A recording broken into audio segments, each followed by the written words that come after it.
Yeah, so thanks for joining me anyway. I think I filled out your form and I said on there that I don't know whether it's flat, whether it's not. Well, that's the best thing you Um, could possibly say. That's the best yeah. answer. So I've wanted to get someone on to talk about this for a while. Um, and I've seen obviously you on YouTube and everything, and I listened to a debate you did actually today with Professor Dave. See, that's I because got a real, YouTube fed you that. That's horrible. I mean, it's no, horrible. that was on Spotify that. Yeah, yeah, okay. I've seen, well, although I had seen a clip of it on No, of YouTube, course, so I of listened to course. that. You know, But I've I done was I've done really put off by that guy. 1199 other interviews. Yeah. Yeah, I wasn't particularly, he put me off his attitude. Very good. His That's what attitude, I didn't like it at all. nobody So, likes it. so anyway. Well, But he's a yeah, de- so, he's a deceiver, and he's not out to learn the truth. He's out for views and payment by Google. So, and oh, we'll go over 100%. anything you want to discuss today. It'll be awesome. Yeah. So I would say that probably a lot of my audience, well, I say a lot, I would say a good portion of them are Christians because I am. Some will probably already believe flat Earth, some won't. Some will be halfway like me. I've got some people that I know who listen to this who are sort of very intrigued by it, like I am. So yeah. So basically, I mean, in terms of the biblical side of things, I'll probably just have a little talk about that towards Christians for a couple of minutes, and then we'll get into like the science of things because that's your area. You've done that for a number of years. That's not my area. We'll And cover both of those, and we'll get into the basics, the God-given yeah, common yeah, sense. yeah, This is all yeah. about, you know, who we are and our ability to use our God-given common sense.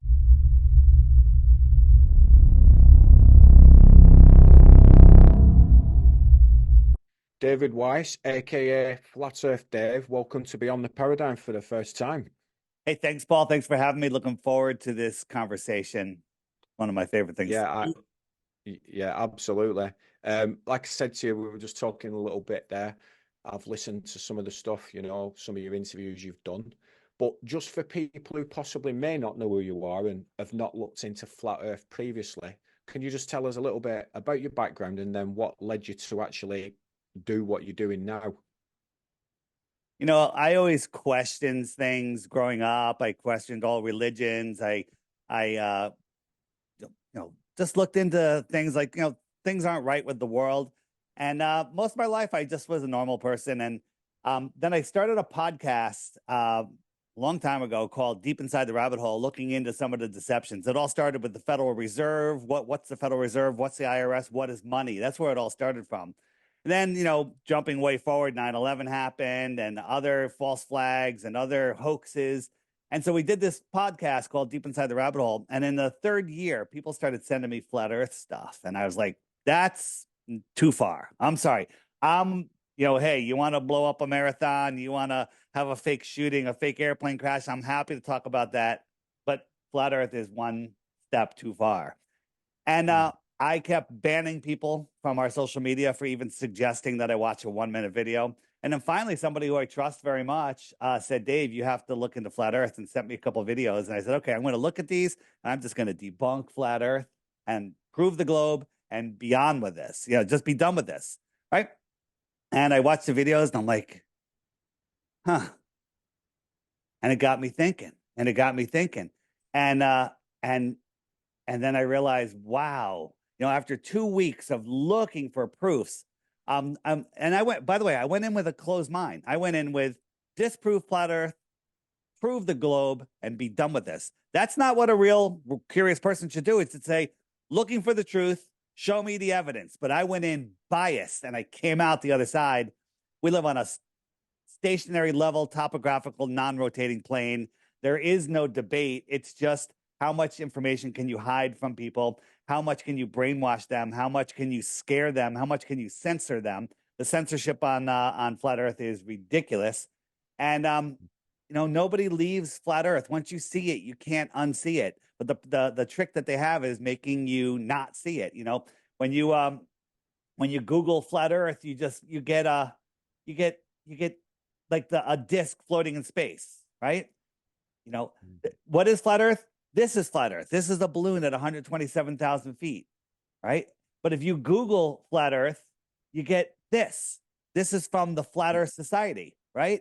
And that Flat Earth Society is government controlled. I'm convinced because Obama mentioned it a half a dozen times in his speeches, and it's filled with nonsense. No flat earther believes this. But here's the thing: globe believers think this is flat Earth, and they also don't know their own model, right? They don't know their own model at all. So that's where, I know all of the basic arguments. They're going to say, "Oh, what is Earth? The only flat disk, and all the other planets are pancake. We're the only pancake, right?" You know what this is? This is called a false dichotomy, right? You have a fake flat Earth model with a fake heliocentric model mixed together. So you have fake and fake. There's nothing true in here. None of this is true. And so that's where people are arguing from a point of complete and total ignorance. And by the way, when I say someone's ignorant, it's not an insult. Everyone is ignorant to anything they don't know. I'm ignorant to everything I don't know. So are you. So is everybody else. I was ignorant to what I thought I knew. But then, then when you finally understand what flat Earth is, and you see other ideas that could explain what it is, then you have to start thinking. And here's the thing: flat earthers admit, and I'll throw it back to you, that we don't know. We don't know a lot of things. There's a lot of stuff that is unknown. What is a star? You know that astronomers, professional and amateur, have never seen a star as anything other than a pinpoint of light in the sky. That's all you can say. It's a pinpoint of light in the sky. They want you to believe that there's gas balls in a space vacuum with planets going around them. That everything about that sentence was wrong. I mean, gas in a vacuum collapsing instead of expanding. I mean, when you take the time to break your programming to the stuff that they told you before you were able to think, that you've set as your foundation, and then you think about it logically with your God-given common sense, then you'll start to see. Then you'll start to see. One last note is, my entire life I was not really religious. I checking out different religions, and I discounted all religions based on my first Bible study I went to. I went on a kid's Young Life trip to Bermuda, right? I was born into a Jewish family, non-practicing, knew nothing about religion, never went to temple really. And everyone's going on this trip to Bermuda with this Young Christians Association. My mom's like, just go. I was like, okay. And so we go there, and the first day they take us out on this cliff, and they're going to do a little Bible reading. And I'm like, oh boy, right? And the verse that he read was, the stars fell to the earth.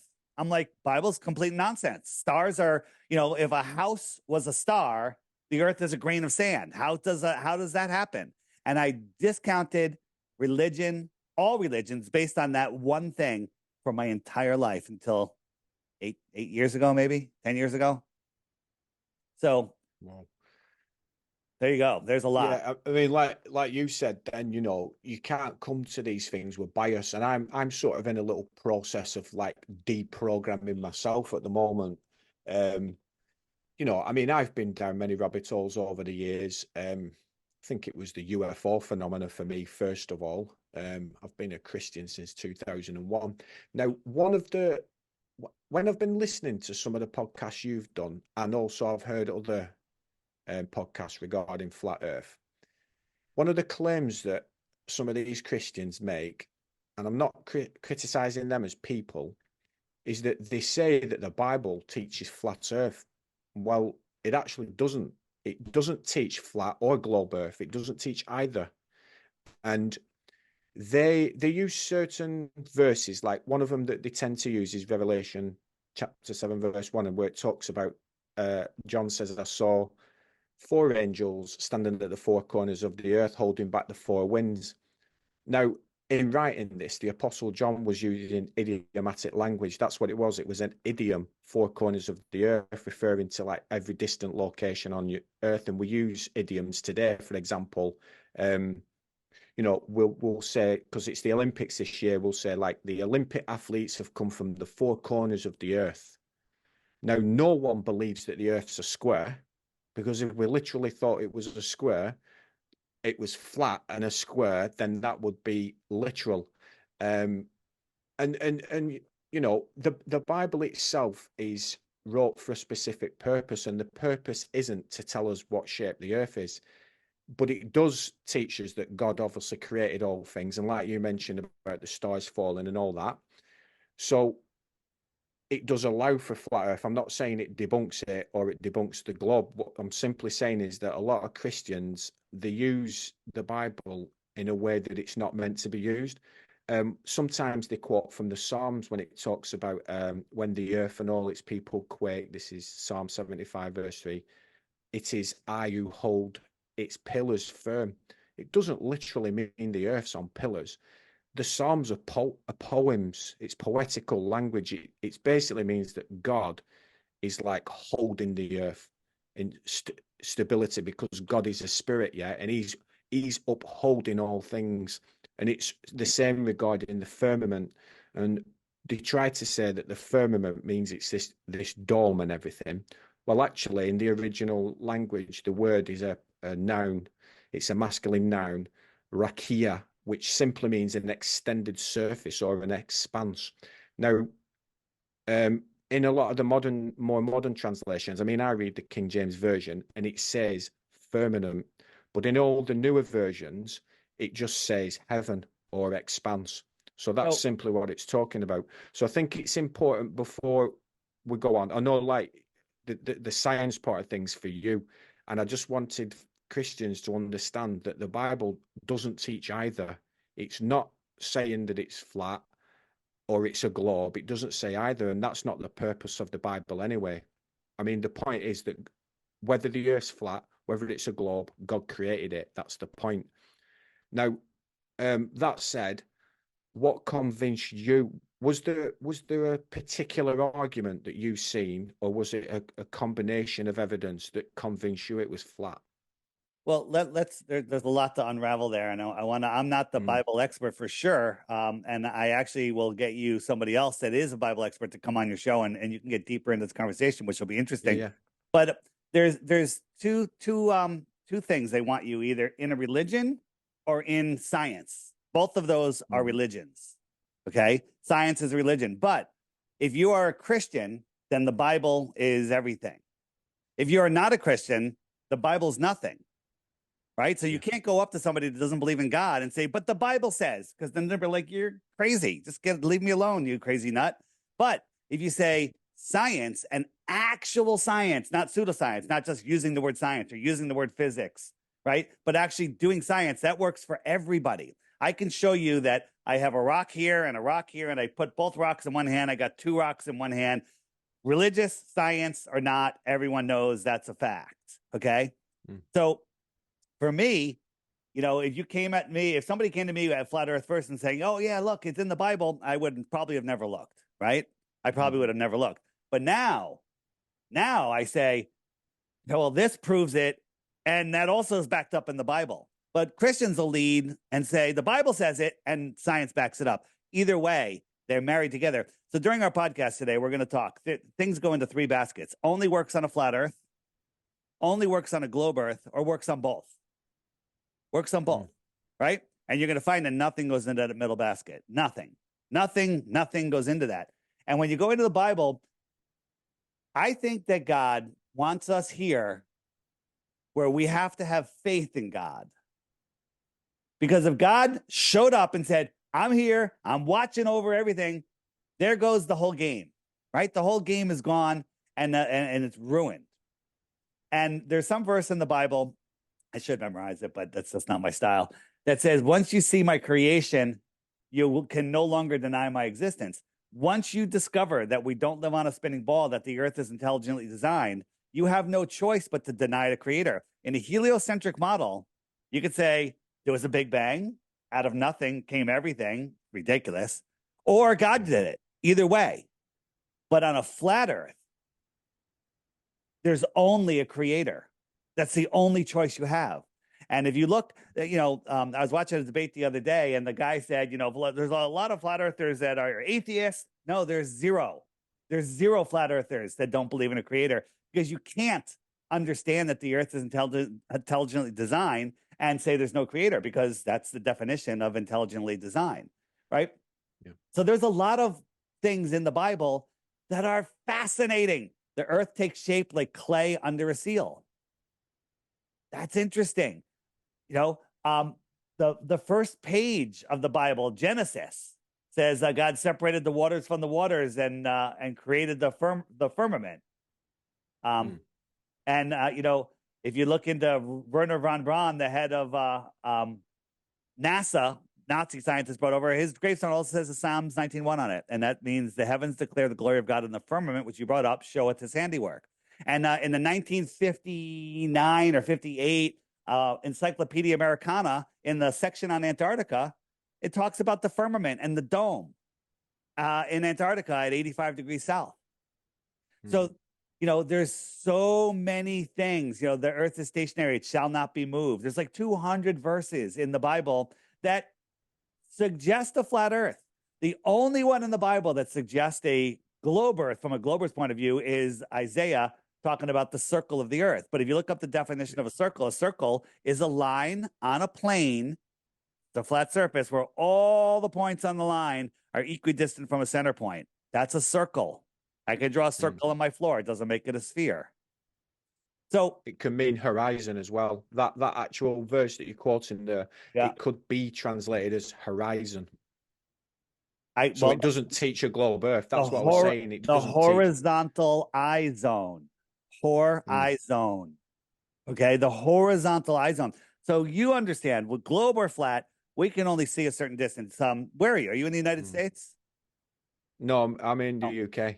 UK. So I went to Las Vegas, and at the Bellagio Hotel, it is so long. You go to one end of the hallway, the other end of the hallway, the ceiling literally touches the floor. I mean, it looks like it touches the floor. Of course it does, and you zoom in and you can see, but it looks like the lights are touching the rug at the far end of the hallway. What is that? Not even a tenth of a mile, right? It's nothing, right? Oh, look, my emojis. I found out for some reason, like, my camera does crazy stuff when I make simple. Can you see that?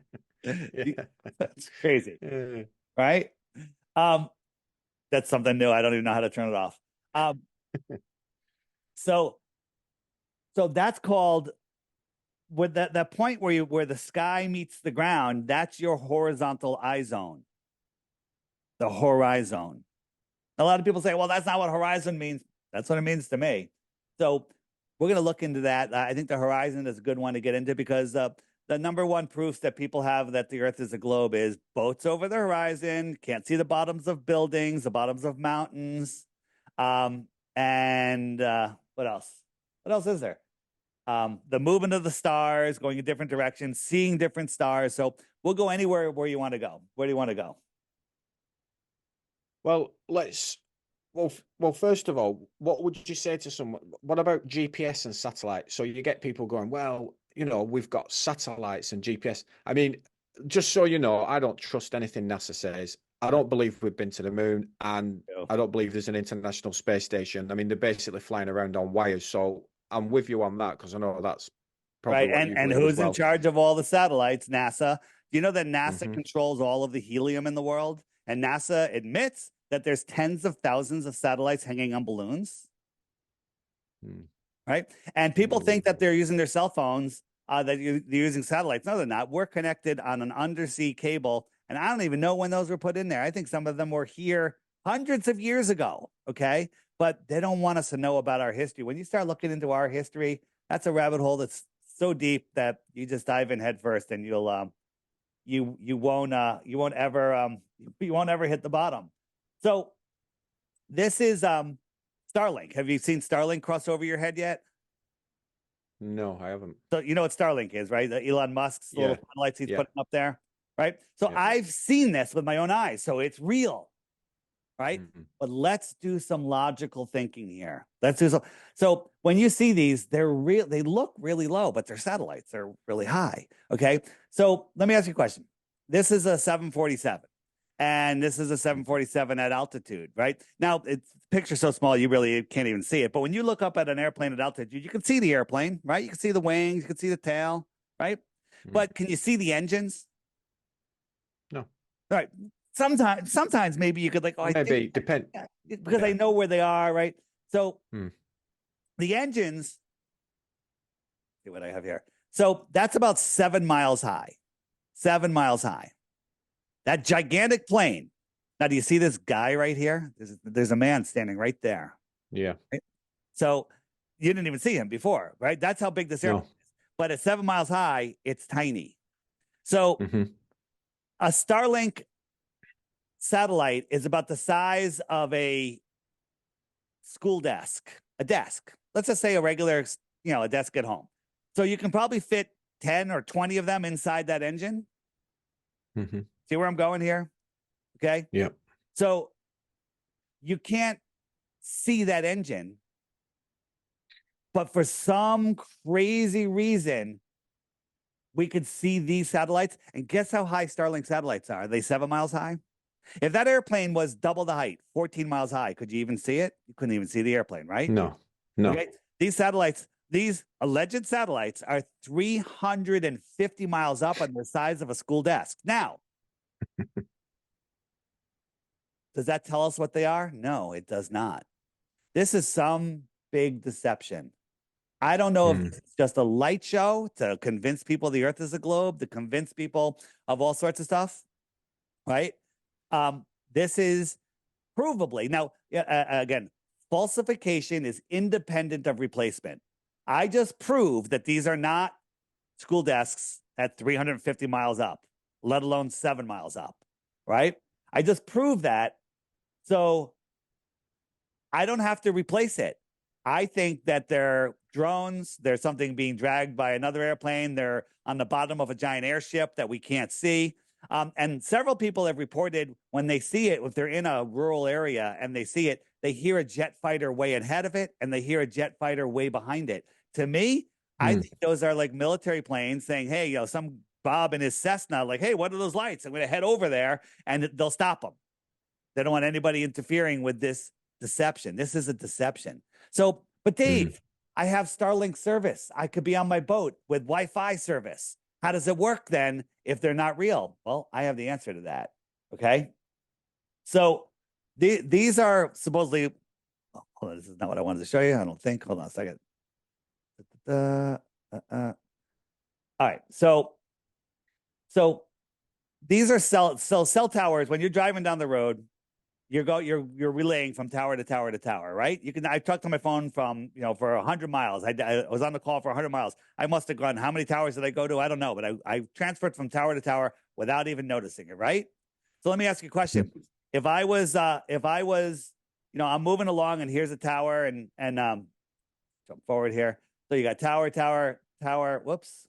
So you got all these towers and they form a mesh. Now, if I was stationary and all of those towers were moving, the service would still work the same, right? Yeah. So these towers, what do they need? They need a lot of electricity. They need to be serviced. Things break, things that need to be checked on, upgraded, right? So a tower, you can service it, you connect it to power, all good. You put a satellite in space, falling around the earth, that's corkscrewing through space to an impossible space vacuum. We'll get into that. And how is that even possible? It's so ridiculous. It's like, I feel stupid even saying it. So the higher a cell tower, the bigger its circle is, right? So these cell towers, let's say they're all, I don't know, 500 feet, 300 feet, whatever. If I had one up that was at 3,000 feet, one at 3,000 feet could probably cover this entire area, right? What about at 10,000 feet? What about at 7 miles high? That could cover a pretty big area. What's at 7 miles high, has electricity, has able to be serviced, are everywhere in the sky, and already have that equipment on them? And the answer is airplanes.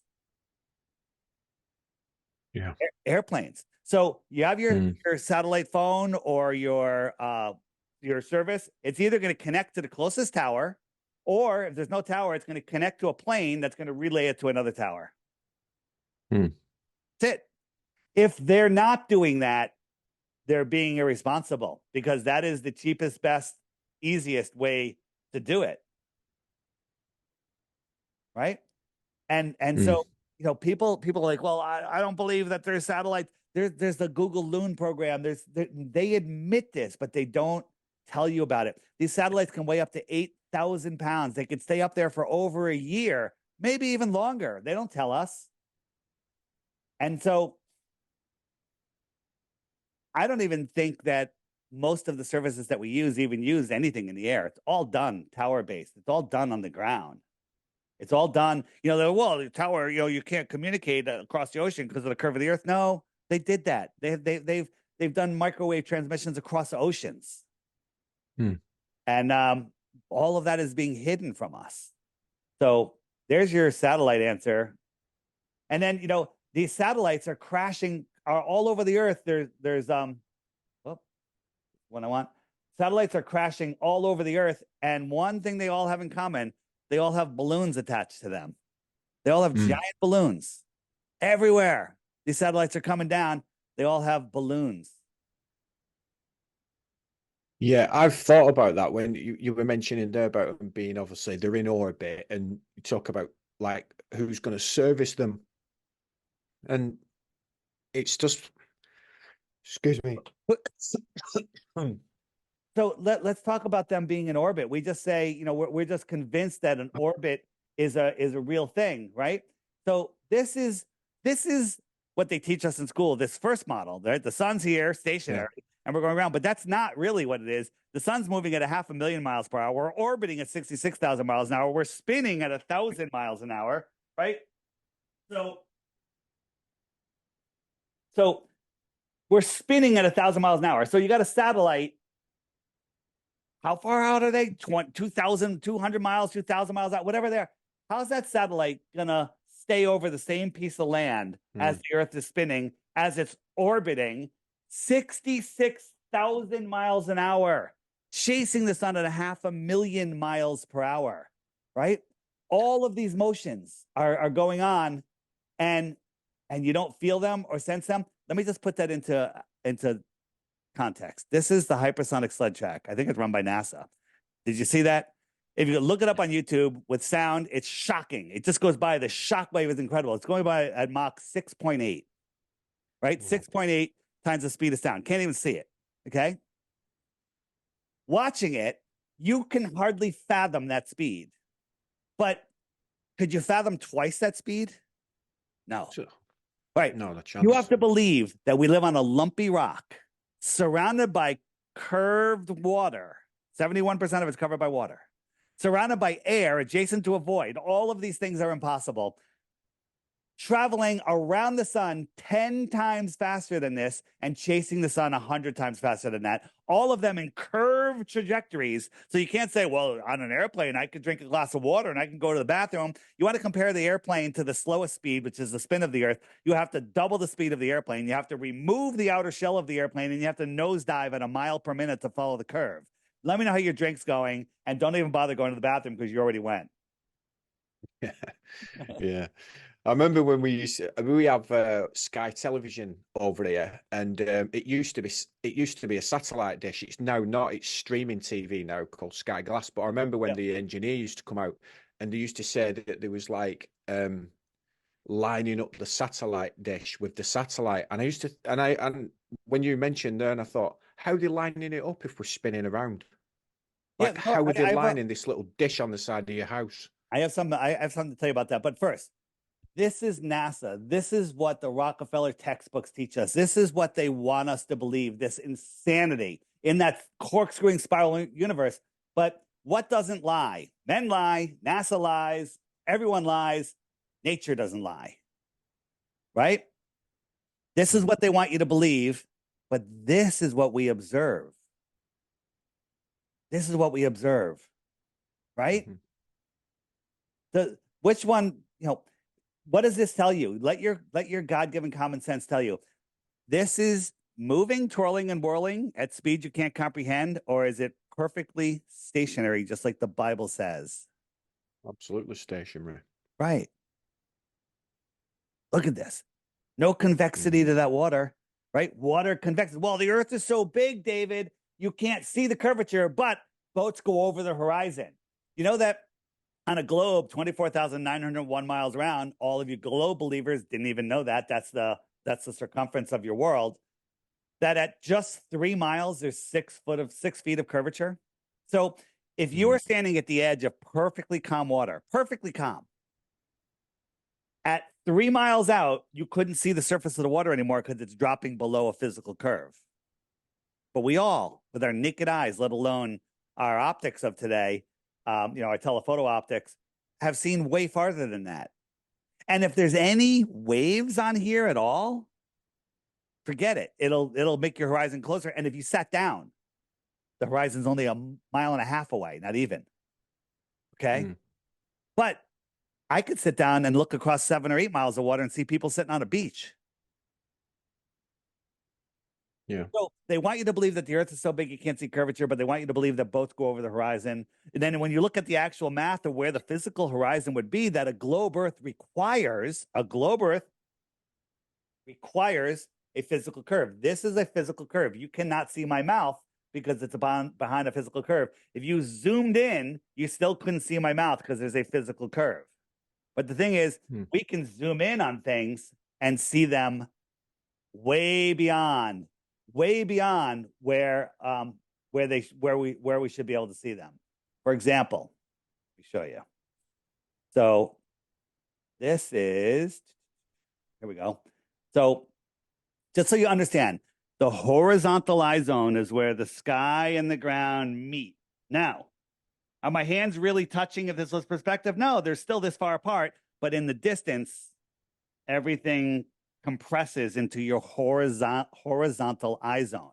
So out here, you don't see any boat, but we're zooming in. So as we zoom in, we're increasing the angular size. And as we increase the angular size, we're like, oh, look, there is a boat right there. Now, am I zooming over a curve? No.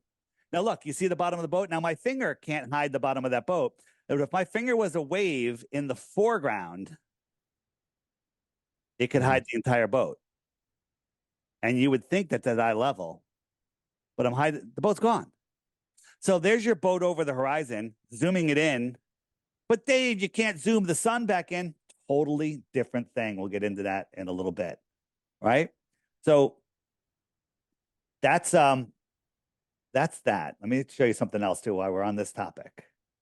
I mean, I do this myself because I live, like, my front room's facing, I mean, I live about just over 1.5 miles from a beach, but I can see it from my living room. I can see all the water, and they have wind farms out at sea, which are, I mean, I'm about 1.5 miles from the beach, and these wind farms are probably 3 to 4 miles out, and I can see them. And if I get my binoculars out, do you know what I mean? I can. Yeah. You can, but it looks like the bottom. It looks like the bottoms are underneath the ocean. There's a perfect explanation for that. So let me show you something. So this is looking out the water. So you can't see the beach is just right before here. I'm sitting at the edge of the beach, and all of this glossy part of the water would just say, out to here, right? Out to there. This, how long would you say this span is? From here right to just before the horizon where the water gets dark. I'll tell you what it is. It's about 50 yards. Let's call it 100 yards, right? 100 yards, 100 meters, maybe 200 meters. Okay. Call it a quarter mile. I don't care. Okay. And then there could be a boat out here that's 5 miles away. So the first quarter of a mile, you do kilometers over there, right? The first kilometer. No, we do.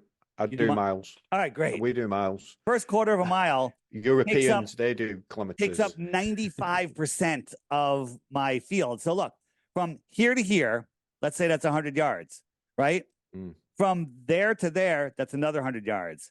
From there to there, it's another 100 yards. You can't even see. That's another 100 yards. It's another 100 yards. It's another 100 yards. And they're all getting compressed into that horizontal eye zone, just like the Bible says, all right?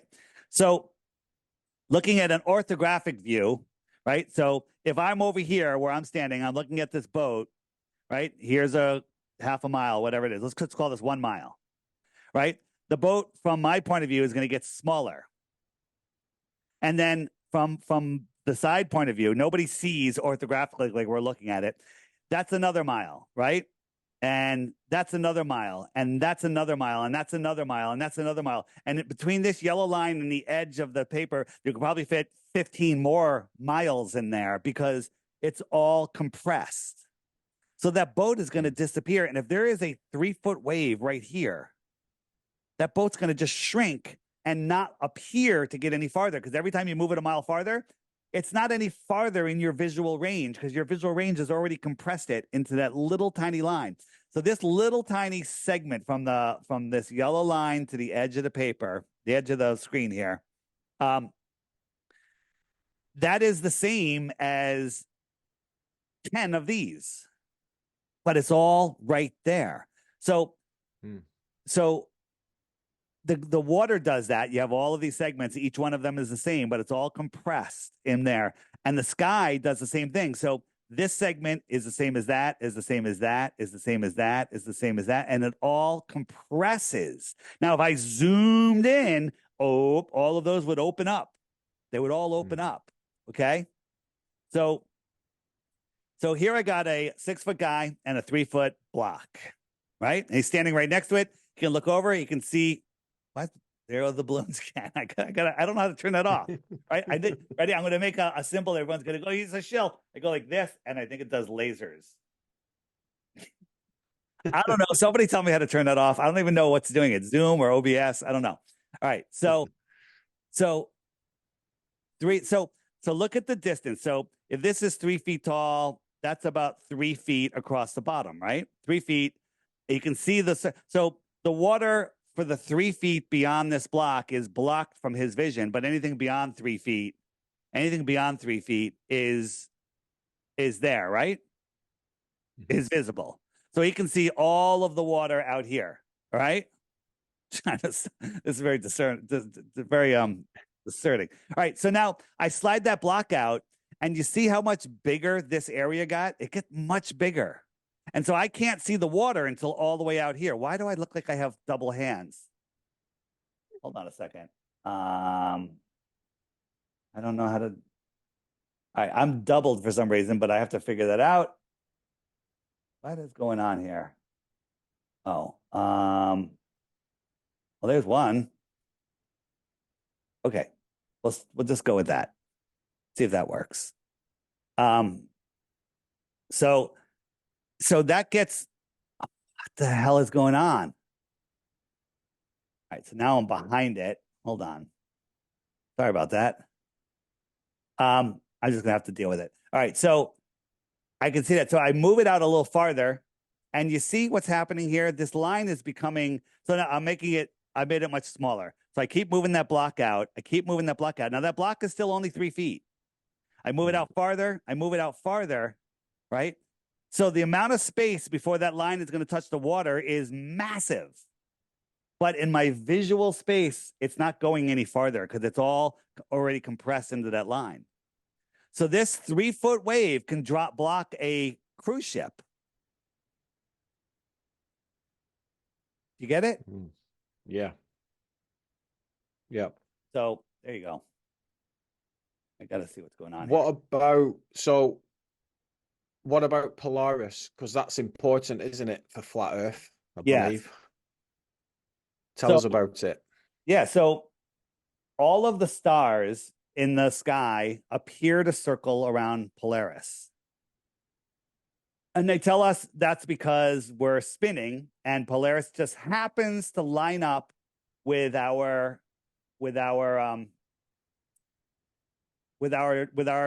axis of rotation, right? You with me? Yeah. So, have you ever heard of the Georgia Guidestones here in America? I have, yeah. Yeah, so the Georgia Guidestones, besides the whole story of, what they were meant for, there was a hole in the very center stone, a very thin hole, and you look through it any day of the year, Polaris is right there. So you got to remember, we're corkscrewing through space, whirling and twirling, traveling 4.5 billion miles a year, never to return to where we were before, on curved trajectories. All of the stars in the skies are moving in their own trajectories, but we don't see any parallax. We've never seen two stars change positions because a closer one, closer things move faster. We've never seen that happen. Never once, with all of this going on. And so the heliocentric explanation is, well, they're so far away that all of that motion is meaningless.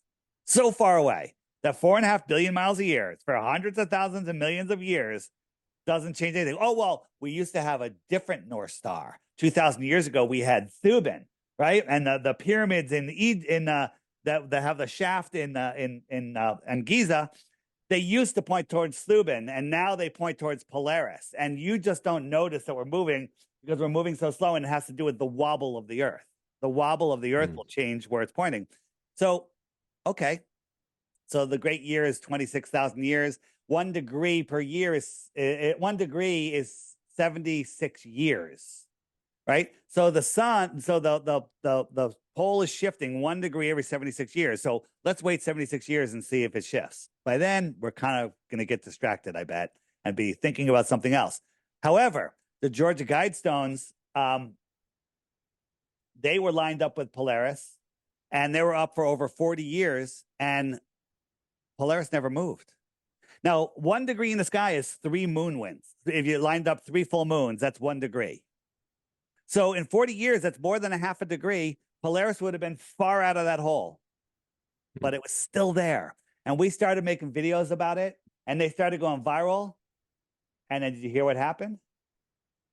Out of nowhere, a terrorist blew up the Georgia Guidestones. 3 hours later, bulldozers were there, took all the evidence away, and no investigation was ever done. Isn't that suspect?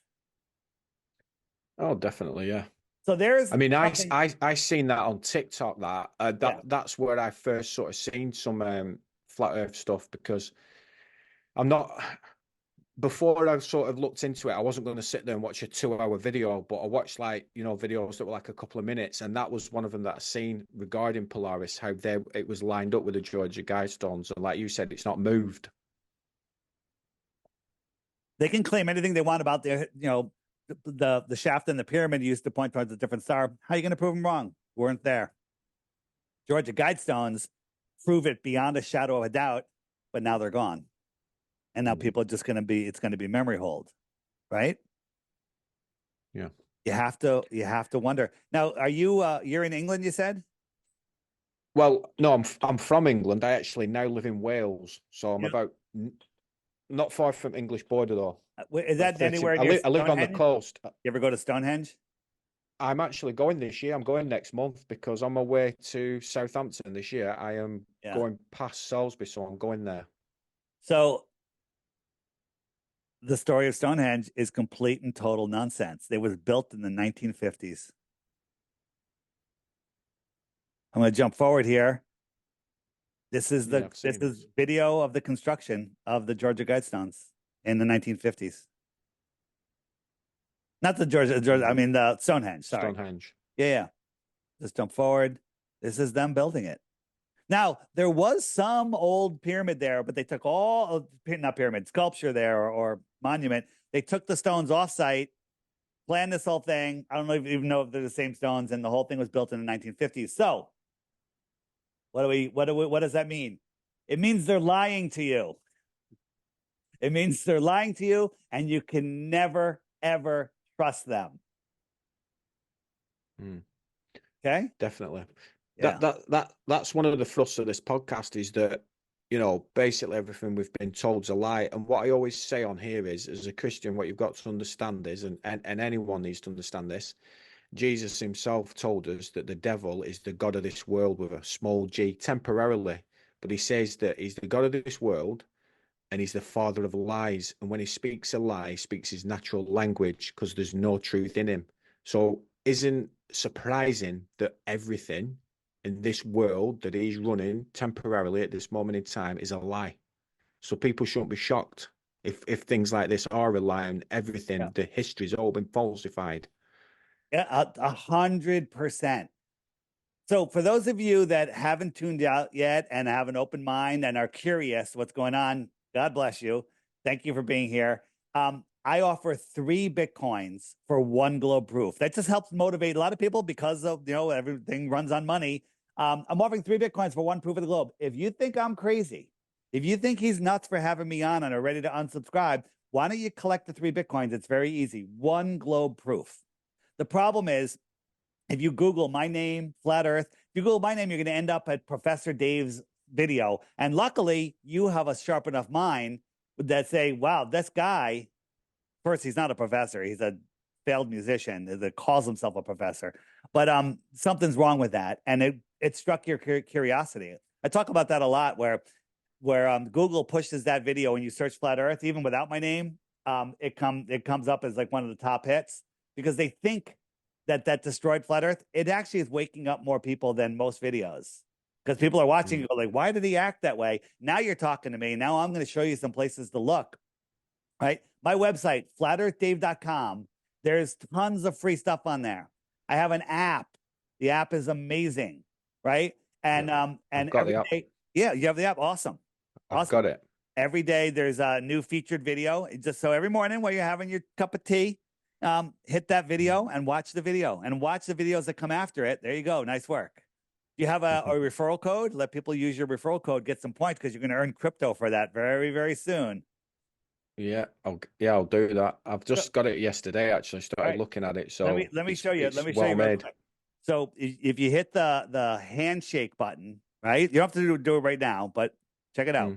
Hit the handshake button. That opens up the friend finder, and that'll show you all of the people around you. Let me show you. Let's look at here. This is the UK right here. These are the people that have my app, right? Pretty crazy. But if you go over here to this button, your button will look a little different. That's the referral area, and you're gonna have a random number right here. Okay, click the little pencil next to it. Oh no, it's not. Well, actually, that yours is gonna be over here. This is just a new layout. You click the little pencil and put in something that's easy for people to remember. You know, just whatever you can put in. You know, anything up to 7 characters. And then when anyone downloads the app, which is $3 one-time charge, there is a subscription, but that's $11 a year. You don't have to get it, but you're gonna want it. It's for a few extra features. You'll get a point every time someone downloads it, and then you earn points, which puts you on the leaderboard, does other things, but you're also going to earn cryptocurrency for it. And we think that this crypto is better than Dogecoin, and it's called Dome. Dome, right? So you're going to learn about that very, very, very soon. This version you're seeing here is actually coming out hopefully this week. So do that, and then maybe when you do your recording at the beginning, tell people use your referral code. All right, earn some points because you're going to earn Dome, and I have a feeling that, you know, I'm not telling anyone to buy anything. I'm just saying earn some crypto. It might do something for you. So, where I was going with that, just every day watch the featured video. If you said, hey, send me a video on the fake moon landing or how the sun sets, I send you that video. The next video that's going to pop up is going to be a Google debunking video, a nonsense video that they want you to watch. But on the app, we break the algorithm. We feed you all the videos that come after it. So, and again, don't believe anything. Verify everything. Just like the Bible says. Believe, people lie. Verify it. We're just making it easier for you to find stuff. So there you go. I've had a couple of guests on here previously who are flat earthers. We weren't talking about that. One briefly mentioned it. And when you were talking then about saying that if people think I'm crazy for having you on, like, don't unsubscribe, I was literally told off this one guy who I interviewed last year. He said, if you do an episode on flat earth, he said, you will lose subscribers. He said he knew a guy who literally had to start a separate podcast so we didn't lose subscribers. Yeah. But basically, and I've said it every week to my audience, this podcast is about finding the truth. Yeah. It's about finding the truth. And to say to people, listen, this stuff's being presented to you. You verify it. Everything. If you think it's nonsense, fine. If it intrigues you, look into it further. If you're already a believer, great. But just verify it yourself. Use critical thinking skills and do your own research. I encourage people to do that all the time. It's like there was a group of people in the Bible, they called them the Bereans, and it said that they searched the scriptures daily to see if these things are so. So things that they were told, they went back to the scriptures and looked at them to see if they're so. Same when I go to church. If I hear some stuff from the pulpit and I've not heard it before, I'll have a look into it and see if I can verify that what's being said is correct. Here's the Um, thing. You're going to hear a lot of people say a lot of things. You're going to see people in your comments going, "Oh, Dave's a grifter. He's just here to sell apps and this, that." Just say, "Where's your best globe proof?" Or go look at their channel. It's empty. There's no content on it. Zero, right? So that's all you're going to get. They'll never offer you proof, because if they did, they'd win 3 Bitcoins, but they can't because the earth isn't flat. People are like, "What about sun under clouds?" Or what about this? I'm showing the app right here. You just click the images icon, which is right. Whoa, why isn't that showing? Ah, damn it. I have to go this way. So you click the images icon, which is the color wheel right here. And then you could type in, I just loaded this, so it's going to load for a second. Sun under, there we go. And here are all pictures debunking the sun under the clouds, showing, look, the sun's under the clouds, but the light is on top of the clouds.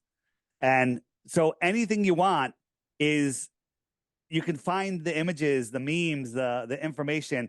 You know, like there was a long distance photography. So we say we can see too far. I'll say see too far, right? And there it is. And up come these images. And here's one. These mountains in the distance here. Let me zoom in. These mountains that we can clearly see, they're all in the high-res photo, are over 700 miles away, close to 700 miles away. There's 50 miles of missing curvature. Remember the ball in front of my face? You know what Globers say about this? Nothing. They won't even address it, because they have to. The only thing they can say is, "Oh, they're refracting up and they're stopping at eye level," just to trick you to think the Earth is flat. And all the distances in between you are refracting up different levels, and they all line up perfectly on a flat plane. 50 miles of missing curvature.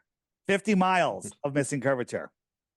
And they're right there. And you can zoom in and you can see them. You can go verify that those are them and where it is. And so people say, Globers will say, "I haven't seen," guys that have been at this for a long time, "I haven't seen a single flat earth proof." Hello? Where have you been looking? Where have you been looking? Right there.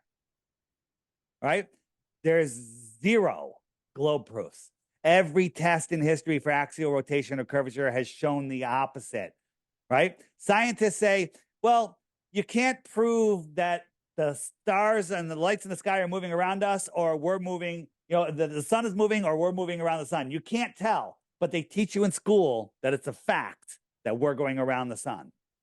When your common sense tells us the sun's going around us, easy, over the earth, over. The sky's a perfect clock, right? Wherever the sun is, it's noon, right? The sun's on its way to that inner yellow line, which is the Tropic of Cancer. Therefore, we're having our summer because we're in the inner north. The sun is closer to us. When the sun moves out to the Tropic of Capricorn, we move it out. Where's my out? There it is. 1, 2, 3, 4, 5, 6. So when the sun moves out to the Tropic of Capricorn, it's summer in Australia. It's summer in South Africa. And it's cold for us. Why? Sun's farther away. It looks lower in the sky. Its heat is farther away. We're cold. Yeah. There you go. There's a lot to think about. And it's good stuff, Dave. What I will say is, for people who are sort of thinking, well, what is this? Dave has researched this. And that's what I always say. I always get guests on who do research. You said probably what, 8 years doing this? 10 years. 2014. One thing that I did definitely want to talk to you about before we wrap this up is Antarctica. And the Admiral Byrd he went there, didn't he? What do you think regarding his account? Because obviously, I've heard an account of that he was basically guided into some sort of base there and spoke to, like, who knows who it were, but like almost like alien type beings, which I don't believe in aliens from other planets. But what do you think regarding that story? I know what you're talking about. I wasn't there, so I can't verify it. But No. we have whistleblowers from the military that were stationed in Antarctica that said that there's cities of thousands of millions of people in Antarctica. What? Mm, Right? So, what people don't understand is flat Earth is not, you know, we're not in a prison. I believe that there's more land beyond the shoreline of Antarctica. Antarctica is the shoreline. What's out here? What's out there, right? What's out beyond the shoreline? Large bodies of water need containment. Okay. Large bodies of water mm, need to be contained. Antarctica is the highest land on Earth. Antarctica, mm, if you look at the average heights of all of the continents, Antarctica, right? A pond, the shoreline is higher than the pond. It holds the waters in. The shoreline of our world pond is Antarctica, right? mm, So let's say there was a lake 100 miles around in the center of the UK, and the rest of UK is Antarctica. mm. And we live in that pond, but we're not allowed to go to the shoreline of that pond. It's off limits. There's no independent exploration south, right? Well, people, well, you think it's an ice wall? No, it's a shoreline. It's high continent. Here's the edge. This is what they want you to think the edge is, right? Yeah. It's like, as I said, it's the edge of a lake. Here's Antarctica. This is like 300 feet high. This is the edge of a lake, right? People say, well, there's no video, they're going to fall off the earth. Well, this is what they want you to believe. This is reality, right? This is Antarctica. This is the shoreline. Now, there's probably areas that aren't, that don't have a wall, that are more like this, but they're still Mm-hmm. raising up. There might be a little bit of a tide. Who knows, right? But I haven't seen that. And then, there's also video. People are like, well, pictures could be manipulated. Here's video. This is Antarctica. This is Antarctica, right? How come we don't get to see more of this? Yeah, I've seen that video. Yeah. Yeah. And then, people say, well, what about satellite images? There's not a single photo of Antarctica from altitude. These are all cartoons. I'm not saying they're cartoons. Look at them. They're cartoons, right? So, Well, that's the thing regarding the Earth, isn't it? I mean, I've said to people, one of the things I say to them is, you've never seen the Earth. You haven't ever seen it. What you've seen is 12 strips of data that's been put together in Photoshop. Right.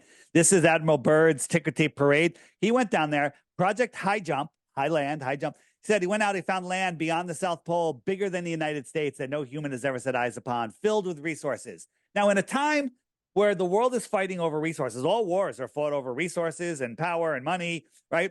He found land filled with coal and uranium and gold and everything, and no human has ever seen upon it, set eyes upon it. They throw him a huge ticker tape parade, and then he dies 6 months later in bed, has a heart attack. Okay, weird, died suddenly. Okay, that's the thing, right? He was on the trend before it happened, right? And when you start looking at the stories, at what goes there, he was on the news when he talked about it. What's this? This is a flat Earth map behind him, and it's a clock. The sky is a perfect clock. You know how they fooled us? The sky goes around. You got 24 time zones, and the sky goes around wherever the sun is. It's noon. I was just showing you on the app. They said, well, let's give the peasants clocks, but we'll make the hour hand go around twice, so they never figure out where they are. The hour hand should only go around once a day. The hour hand is the sun. Wherever the sun The UN is. map's a flat Earth map as well, isn't it? The UN. The UN map, the UN, their symbol, right? Well, all of the major organizations that run the world, they all use that. they all use that same same logo. These are some fishermen that went beyond 60 degrees south. And I'll just jump forward here. Quickly, a destroyer comes up upon them, radios them, and says, turn around, get out of here. You're not allowed here. Now, they're 1,000 miles from Antarctica. Nope. No one's allowed to go I can't say the word, escorted beyond that area. And there's 7 or 8 military bases all around the outer world that are in charge of keep making sure nobody goes out there. Globers will say, "Oh, that's on your flat Earth. It's so big. How are they going to stop you from going there?" They got 8 military bases. They got radar. They got buoys, right? They got GPS buoys out there. That anybody it detects waves and the entire thing is you can't get through it. You can't get through it. And people that are doing contractors that are bringing stuff down there, doing work down there, they say when they cross that 60 degrees south, they're boarded by a military, and the military takes over their helm. They're not even allowed to drive their own ships in there, right? And you're only allowed to go where you're only allowed to go. So see, that rings alarm bells for me. That in itself, the fact that they won't let you go tells you straight away that they're hiding something. I mean, why otherwise you could, like you said, explore unaccompanied, but you're not allowed. Right. So this is Google Earth, the web version, and you can draw a line around any area and get the square miles. It tells you how big it is and everything. And interesting. Wow, that's very, very handy. Let's draw one around Antarctica. And when we draw it around Antarctica, watch what happens. Okay. It does this weird, it flipped. It's because they pulled the whole thing around, right? It won't measure it, right? But if we go let's go where we go now. We'll go to the North Pole. So I'll draw an area around the North Pole, and it does the same thing. Weird, right? People say, well, you have to be over land or, whatever, too far north. We'll try it over Greenland. Is that Greenland? And it measures it perfectly. You can do it anywhere you want except the North Pole and the South Pole. The 2 places that you can't go virtually or physically. It's kind of weird, right? Kind of weird. Let me show you this. We got a couple minutes. So we'll just go a little long. Yeah. So this is an encyclopedia that was found. I think it's 1954 and 55. And in here it says they did a trip and it took 22 days. 22 days. So when you go visit Antarctica, you literally go out here to a little island called, ready? Rothschild Island or Deception Island. That's where you get to go visit, right? You're not even anywhere near, right? So this is 2,000 miles. So here are the bases that they have in Antarctica. They're just near the shoreline of Antarctica, right? So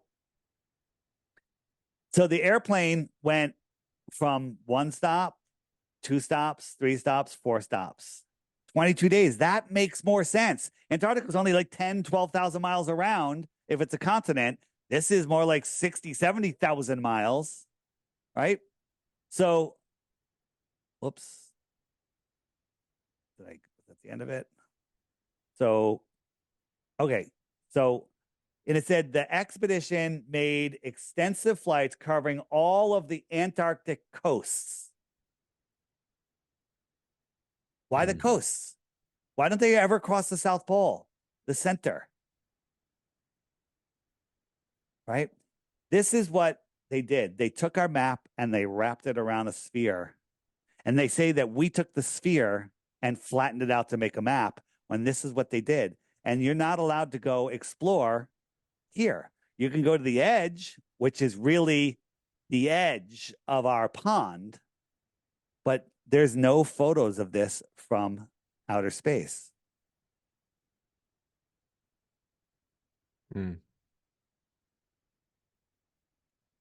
Yeah. Right. Antarctica is one of them. It's so fascinating. Yeah. So fascinating. So it's a massive rabbit hole. Yeah. So this is a trip that they were going to go across the South Pole. So they went from, Deception Island over to here. Then they went over to the base they called Little America over here. Then they went to the South Pole, which they tell us is right there. And then they went back. Right? So let me just, okay. So where's my thing? Is it? Yes. All right. So let's take a look at what that really looks like. So here they went from there to there to there to the South Pole and back. But if we look at that, is that going across Antarctica? If I look at it on this map, right, way zoomed out. Now, again, this is, we're guessing. They just did this. They went from here to here to here and back. The trick is to go from here south and show up over here in Australia. That would be a ball. That would be crossing that would be crossing. So they just, and now look, this is South America. South America is huge. It's way bigger than the United States. Look at this. This is huge. How do you know? You don't know where you are down here. If you're a mile inland, you can't see the water. You can't see anything. You're in a white, barren land, if it is all frozen like that, which I think a lot of it is. And so they went from here to here. This is a massive adventure, but you didn't cross the bottom of the world. You just went here. That's all you did. Right? Yeah. This is another, this is another, this woman that she went from here to here to here. And they're like, oh, she went across Antarctica. No, she didn't. She didn't. She went here. She went there, to there, to there. Now, this is big. This is, I don't know, this is half of South America or whatever. That's big. That's huge. It take you a long time to do that. So you think then basically the Earth's massive, much bigger than what we realize or what we've been told, because like you're saying, we're just basically in a pond and there's much more land. That's what you believe. Again, we don't need to speculate what's beyond the shoreline of Antarctica to absolutely prove that the Earth is a level topographical, non-rotating plane. We don't need to do that, but I love doing that. All right. There's a lot of evidence, right? All of these domes, I call them domes because that's what they call them. Dome A, Dome B, C, D, E, F, right? Those are really on the outside. So you get to the shoreline and you go south, which is away from the center of the Earth, and there's mountains. Those mountains might connect to the dome. Those might be what holds up the dome. Those might be part of the dome. Off limits. It's all off limits to us. Did you ever see my thing on Kiribati? Kiribati? Kiribati? All right. I'm going to show you that, and then we'll wrap it up, because I can go forever, by the way. Just forever. All right. So this is the last one. And the reason I want to bring this up is because you talked about extraterrestrials. You don't believe they come from other planets. And I'm with you. I believe in extraterrestrials. And by the way, a UFO is an unidentified flying craft. So if I flew my drone over your house and you didn't know what it was, it's technically a UFO. So, but the question is, are they alien UFOs? What are they? Right? Extra terra, extra land, more extra, territory, extraterrestrials come from the extra terra beyond Antarctica, from the outer space beyond the shoreline of Antarctica, extraterrestrials from outer space here on Earth. Okay. So here's a ship tracking website. I'm going to go through this fast. And we found a ship 730 miles inside of the shoreline of Antarctica. That's 1.9 miles higher than sea level. How does a ship get there? We found another one that was 905 miles in. That's over 2 miles higher than sea level, and it's inland, right? It's in 905 miles inland. How did it get there? So when you click on these ships, they'll tell you all about the ship, where it's going, who the captain is, where it's registered, size of the ship, what they're carrying. It says lots of stuff. We clicked on the ship and all it said is that it was 850 meters long, which is gigantic, and 80 meters wide, and it's registered to the nation of Kiribati. And it's Kiribati, but I'm going to call it Kiribati because that's how it's spelled. And all the people in Fiji can be mad at me. It's fine. Okay. So, oh, I wasn't showing you. I didn't show you. Did you not see what I was showing you? You didn't. Let me show you. So here is okay. Here's the ship 905 miles inland. Right? Sorry about that. It's 905 miles inland. And like how is that possible? So we looked and we said, okay, where's it from? It's from Kiribati. And Kiribati, right? Right. Mm. And so where is that? And you go on Google Earth and it shows you it's a little tiny atoll. I put a pin on it because you can't even see it until you get really close to it in the middle of the ocean. And America, China, Vietnam, all these countries are saying it's a very, very important trade route. Very, very important trade route. Why do we need to stop at a sandbar? Okay. What's going on here? Right? Kiribati, Karibiti. Remember that. That's important. Kiribati, right? This is an old video, an old screen capture because they changed it already. Because just like I told you, they changed things before. So what are they doing there? And on Kiribati, there's a bed and breakfast, Captain Cook bed and breakfast. Well, that's Captain Cook's the guy that tried to circumnavigate Antarctica, and it took him 3.5 years. He went over 60, 70,000 miles. Sounds like a flat Earth, but weird. Maybe just somebody loves Captain Cook there. And if you look at all of the ships that are docking at the massive pier on the sandbar, they all say their destination is Christmas Island or unknown. And if you looked into Christmas and Santa and Satan and all of that stuff and child trafficking, really throws up some red flags. Really throws up some red flags. Okay, so what's going on here? They said there was a lot of nuke testing there, and if you looked into the nuke hoax, that's another strike. And then if you look at time zones, right? Time zones are where you draw a straight line on the globe from the North Pole to the South Pole, and you draw 24 of them, right? And like sections in an orange, and those are your time zones. And as the Earth spins, wherever the sun is, it's noon. Makes sense, right? Right. So there should be 24 straight lines, but there's this weird line right here. Weird line. What is going on there? So let's take a zoom at that. And this line crosses over 3.5 date lines. Okay. And Kiribati is right there. I would call that the most suspicious spot of all. I don't know what it means, but that's another strike for what's going on here. Right.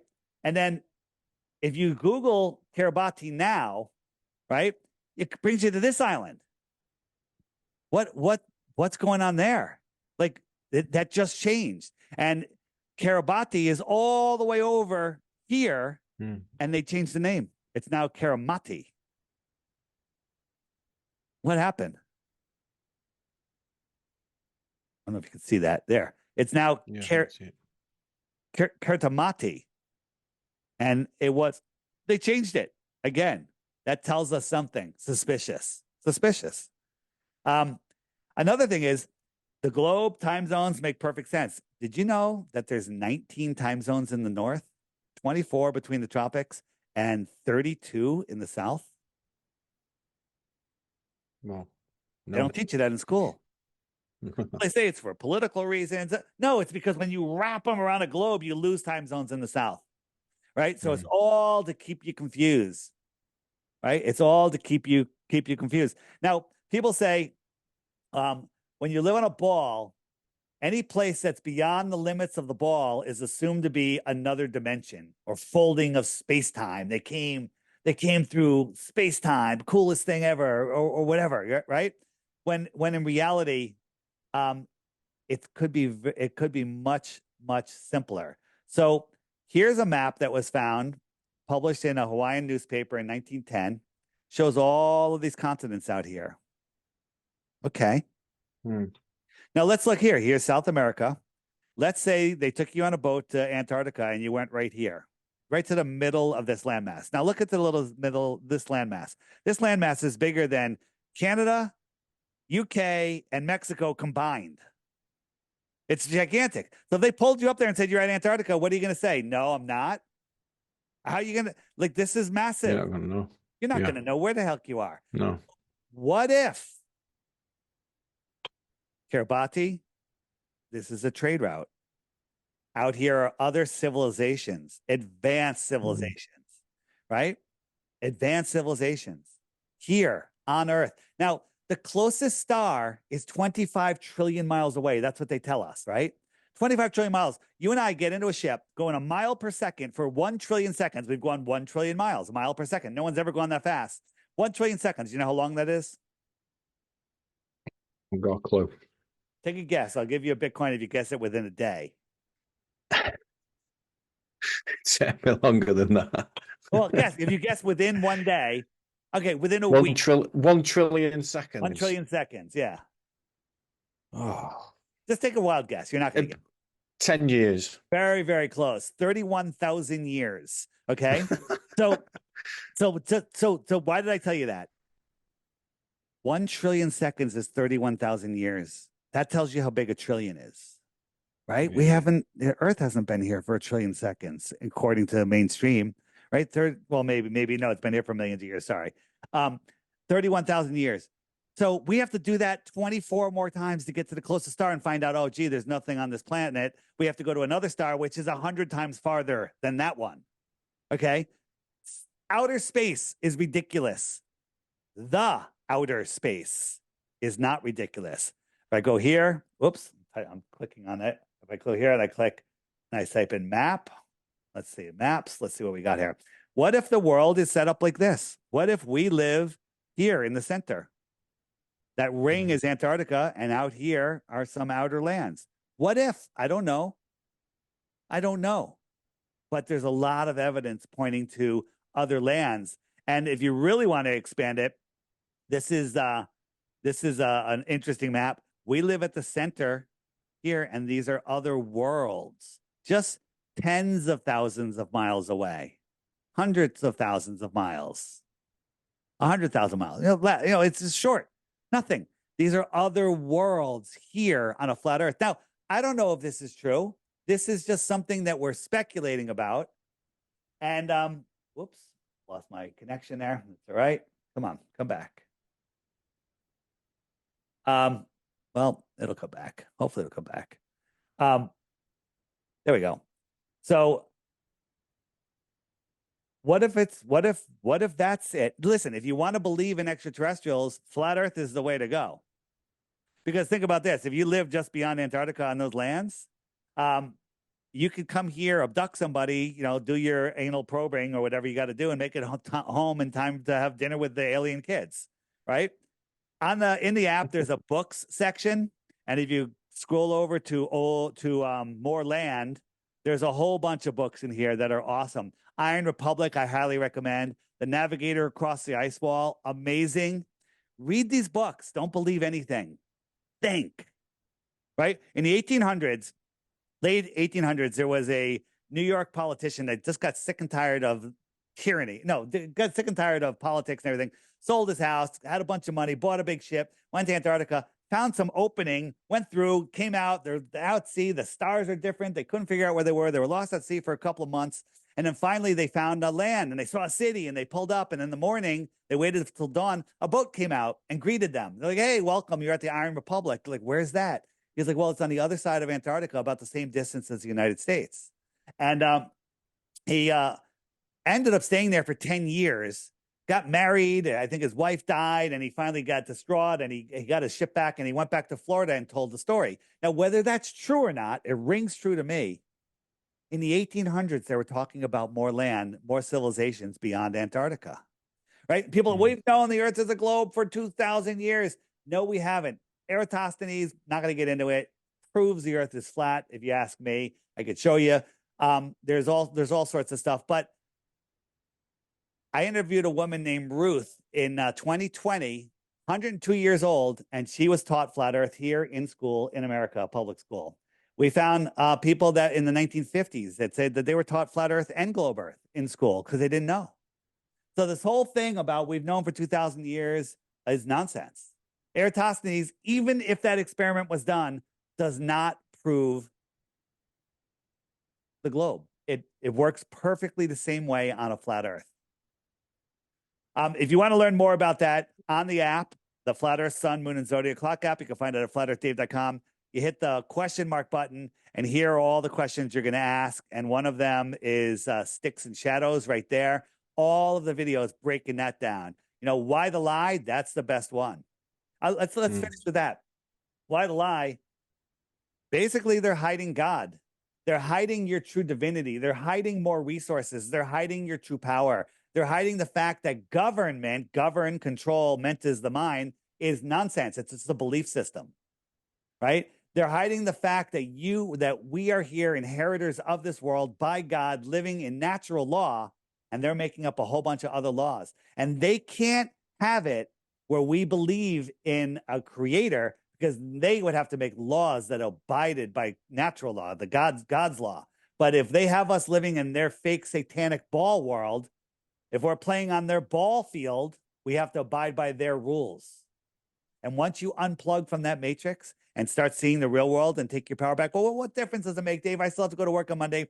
No, you don't, right? Things change. And what difference does it make? I'm only one person. One person with the truth is 1,000 times more powerful than a whole bunch of liars. And so here's the problem. People are like, I'm pretty happy. I get 2 weeks off of work paid. And, in the summer, they give me a half day on Friday. And, I'm going to work until I'm so old that I really can't enjoy my retirement because I'm still broke. They want you just here living on their farm where they're literally siphoning off of our energy, right? And they're controlling our minds with the news and the nonsense. But the reality is we live in an abundant world where there are no shortages. There is no overpopulation. I think there was trillions of people here living in all of the lands beyond Antarctica and here. And there's so much evidence of that. By the way, on the app, on the More Resources page, which is the button that looks like a spider web, there's all sorts of, I'm losing my connection there. There we go. There's all sorts of other resources, but actually I'm at the homeschool page. This top row here, there's a channel called My Lunch Break. You can find him on YouTube and all the other channels. Just start watching him. And Jake, I'm the Improbable Dreamer, show you the old world. It's right here in front of our faces. It's right in your town. You can see it yourself, but you've been blinded not to be able to see what's right in front of you. What's going on here? So there you go. There's tons of information there. Everything for me. If you're interested in booking me on a show or just want more information, flatearthdave.com. Scroll down to the crash course. I challenge anybody to watch the first 5 videos in that and not end up being a flat earther. It's impossible. It's scientifically impossible. The only way they keep you in your globe world is by making you not look at the evidence. No, it's fascinating stuff, Dave. You've given me a lot of things to think about, and that's what I wanted you on here for. It's all about the truth. The truth will set you free. Jesus said, you shall know the truth, and the truth shall set you free. So yeah, guys, flatearthdave.com. Like I said, we've talked about the app. I've got the app. I'm going to be looking into it. Well worth looking into. Don't just discount things, guys. If you've never looked into it, always look into something. You can make your own mind up. You might decide you believe in the globe even after it. You may, not be certain. I'm not certain, but I'm going to look into it. It's been brilliant talking to you, Dave. Right, so, yeah, it's been excellent, especially that about Antarctica. I'm going to be probably sat up thinking about that now, and looking into that much further. On the app, if you hit the question mark, that's your number one go-to. And on the left-hand side, it's Antarctica and the 24-hour sun. Lots of videos there. Spend a day or two just watching those videos. Hit that playlist, mirror it onto your TV. You can send yourself the playlist. You open up the playlist. Oops, there goes my thing again. And you can just send it to your computer so you can watch it on a bigger screen. It'll keep you busy for a long time, and it'll keep Google's algorithm of nonsense out. So again, don't believe anything I say. Go verify everything. That's what I did. I didn't believe anything. I was like, where are you getting your information from? YouTube? YouTube is a place that has everything. It's like life. It has a bunch of idiots in it and a bunch of smart people in it and a bunch of stuff, and you got to sort it out. It's just like life. So it's a platform that's censoring the crap out of us. But guess what? All of the normies are there. All of the people that don't know of these other platforms. You know, you go outside and you ask a person that has no idea about flat Earth, no idea about 9/11 or any of that stuff. You say, name 3 video platforms that host that you can upload videos to. They'll go YouTube. That's all they know. Oh, and maybe TikTok now. They'll know TikTok too. Right. And you know, maybe Instagram, but they don't know about Rumble or Odyssey or Rockfin or, you know, lots of these places that are uncensored, but they want to keep you there. So YouTube has been a blessing for all of us, even with all the censorship and all of the nonsense and shadow banning. But it's waking up a lot of people. So it woke me up. Luckily for me, when I started looking into flat Earth, YouTube would always recommend really good videos. Now they recommend garbage. You can't find anything. And all the stuff I showed you on the app, you won't find any of it on your own. No. Well, I'll be looking into it much more deeply, Dave. So thanks for your time. I'll be back next week, guys, with a new guest. I'm Paul, and this is Beyond the Paradigm. Yeah, brilliant, Dave. Cheers. Thank you. All right, man. Thank you. Bye-bye.